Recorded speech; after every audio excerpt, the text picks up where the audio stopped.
party list, halimbawa, gawa tayo ng election segment. O sige, sa lahat ng tumatakbo sa party list, gagas namin kayo dito. Pero wala kayong control sa katanungan namin. Kasi ang unang tanong ko sa inyo, ano ba business interest mo at ng iyong pamilya? You know, first.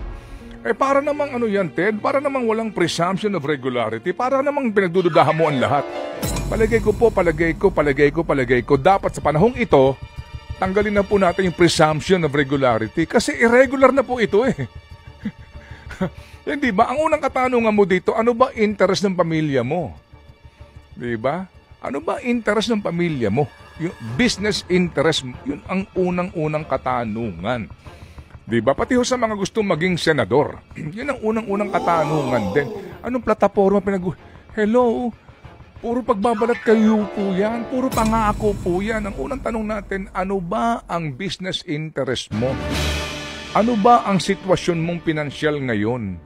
Ayoko na pong balikan po yung ating komentary po kahapon. But basically po mga kapatid, sa isyong ito, kaya nangyayari ito dahil hinahayaan natin na yung sistemang maganda babuyin at patuloy pong binababoy dahil na din sa parabagang tahimik lang tayo at wala tayo mismong pagbabago sa ating pong mga sarili bilang mga botante. Ibigay na po natin yun. Paano pa ang Supreme Court na maari mong dulugan na naman ng panibagong kaso? Diba sa isyong ito ho ng party list? Sino pa ho mapupunta doon para maghain po ng panibagong kaso? Ang grupong bayan na naman. Bayan o bayan muna. Na pinupulaan po dahil daw ho mga kaliwa. Sa totoo lang, ako iboboto ko bayan muna. With all due respect sa inyong lahat. Kasi palagay ko, sila ang nakapagbibigay sa akin ng serbisyo. Oo, ini-endorso ko. Ako personal. Kasi sa akin, sila may pakinabang sa bayan. Ang bayan may pakinabang po sa kanila. Kasi sila ho ng mga masigasig lang eh.